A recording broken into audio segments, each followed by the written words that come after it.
wannan kasa yanzu haka mai aka samu muna Mumbai yanzu nan mai aka samu misalin karfe 12:30 kenan a nan hada minti to zagaya wanda muke yi mu ga yadda suke amfani da wannan CNG wanda kuma ba ta samun matsala wajen shekara 20 wajen shekara 25 suna amfani da shi suna samun sauki. CNG nan muna da shi, Najeriya tana da CNG sosai, saboda haka wannan abu ne wanda ya kamata mu amfane shi.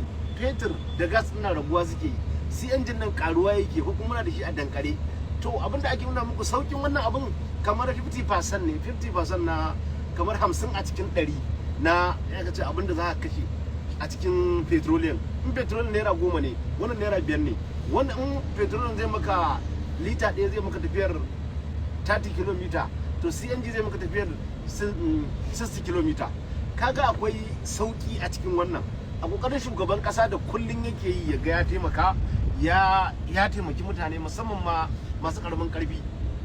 Waɗannan su muke ta kokari mu ga abubuwan an kawo mu nan saboda mu ga yanda suke yi, mai aka ce mu dauki tsare-tsaren da suke bi dan zaman lafiyar motocinmu da mashinanmu da duk wata motar ka gani anan, duka wata ka haya anan gurin duka ka gani CNG ne ke aiki anan, da manyan motoci da duka hot trucks CNG CNG duka nan gurin CNG ne. To wannan CNG da kuke gani ana ƙara kiran ku ne, ana ƙara wayar da kai ne. Mun zo mu gani da ido dan mu zo mu gaya wa mutanenmu wannan abin da muke da shugaban ƙasa yake so a tsaya a kan shi ko kuma a lura da shi, musamman a cikin yanayin da muke ciki na a Najeriya.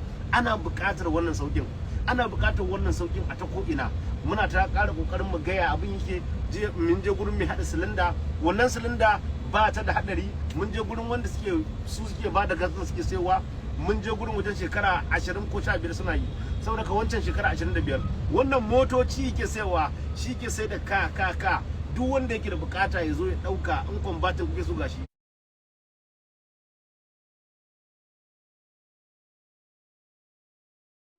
kg 3 ko 5 kg ya ishe ka tafiyar na 30 km 40 km. Wannan sauki ne, muna ƙara zagayawa mu gani, wanda in muka zo don mu wayar da kan mutane akan abin da muka gani yanda suke yi, matakan da ya kamata mu buke nan mu ma mu zo inda suke. Thank you. So Baba,